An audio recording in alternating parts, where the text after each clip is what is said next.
Welcome back to Halftime Report on CNBC-TV18. Like you can see at the bottom of screens, FM has tabled the Central Excise Bill 2025 in the Parliament, as well as the Health Security, National Security Bill in 2025.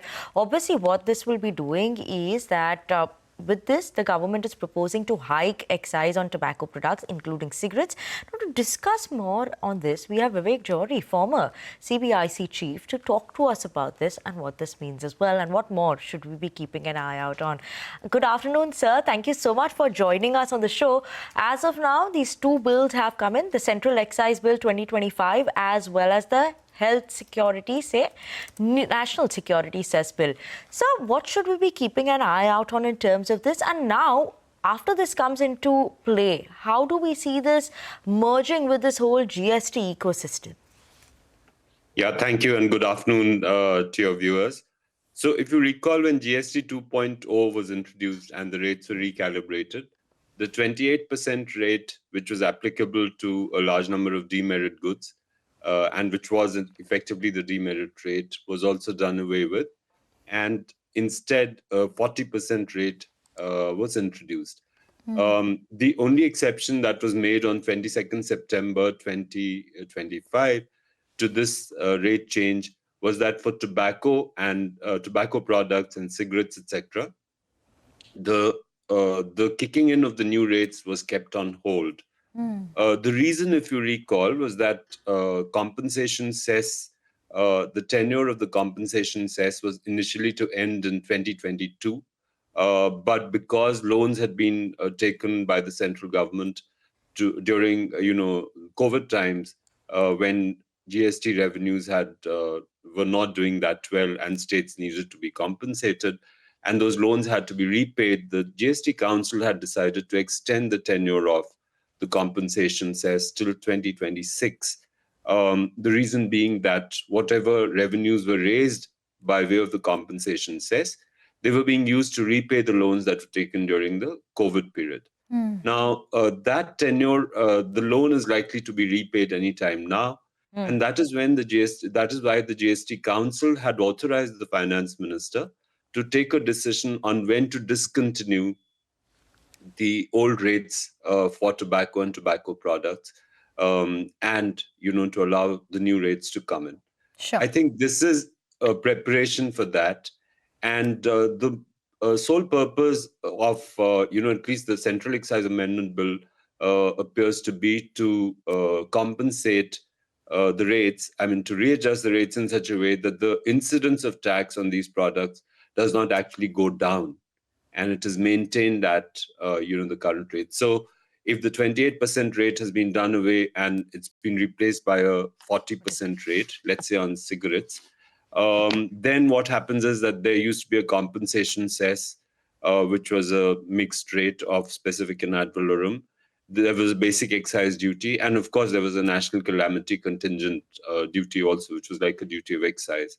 Now, these are all going to be replaced by a GST rate of 40%, and a basic excise duty, which will sort of more or less bring the incidence of tax to the same level as what is prevalent today. The date on which these new rates will come into effect is to be notified, but before that, the bill has to be enacted. And this is the first step which the finance minister has taken by introducing the bill in Parliament. Okay. So, Mr. Johri, just, what exactly would be the impact to the end user? It's supposed to be neutral, net neutral to the end user when it comes to the cess on tobacco? Look, I've had a look at it very briefly because, the bill has just been tabled. So I've had a look at the schedule, for example, for cigarettes. And there is some increase in, the rates that have now been prescribed. But these are schedule rates. So these are rates that will appear in law. Whether these will be the effective rates, we have to wait and watch. If the objective is just to maintain the incidence where it is today, then the government could always issue a notification and notify the effective rates below what has been prescribed now in the Act. But there is, I find, a marginal increase in the rates, at least for cigarettes. Yeah. In the case of pan masala, a new cess has been introduced. Like you mentioned, for that purpose, the Health Security, National Security Cess Bill 2025 has been introduced today. That is a new levy, and that is machine-based. It's going to apply to all manufacturers of, pan masala. It will be based on some 2 or 3 parameters like the speed of the machine, the size of the pouches, and then a fixed amount has been prescribed, depending on how these parameters, different combinations of these parameters. And so that is a new levy which will be used by the center for, taking care of public health Sure. and national security. Mr. Johri, I just wanted one clarification from the company's standpoint, where the manufacturers would be involved, where the cess is expected to be on the production capacity and not on the sale.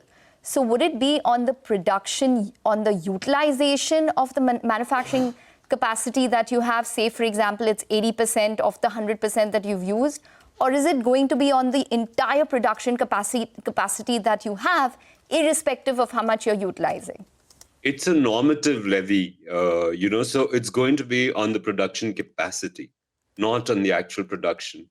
Okay. The only, I've quickly been through the bill, and the only, caveat I would like to put in is that if a few machines or a machine is not used at least for a period of 15 days or more, then there's a provision to give an abatement, for that particular period. But otherwise, the rates that have been prescribed are dependent purely on the size of the pouch, what is the weight of the pouch, what is the speed of the machine. These are the 2 major parameters on the basis of it. So it's actually a capacity-based levy, not on the actual production or sale of, pan masala. Okay. Just a quick one. So the revenue in terms for the central and state government with these excise duty hike will remain same, or do you think there is a possibility of an increase given that that excise duty hike number that has come in for the cigarette side, at least it's a bit higher like you were mentioning? So, look, please do remember that excise is also a duty that goes into the shareable pool. So it's, as per the devolution formula prescribed by the Finance Commission, excise duty revenues are shared between the center and the states. And GST, of course, gets split, between the center and the states. It's only the cess on pan masala, which is going to be used by the union, which is the center. And but the other, 2 taxes will continue to be shared as they're being now. So, I don't think it will adversely impact the revenues of the state governments, if that is what your question is. All right, Mr. Johri, we've run out of time, but not out of questions. So I'm sure we're going to revisit it as more details come out, considering that this has now been tabled in the Parliament. We need to take a break, but on the other side, we're going to go full tilt on the markets. It's just about consolidating. But what are the stocks that you need to focus on at this point in time? We have Aditya Agarwal who will be joining in next. Stay tuned.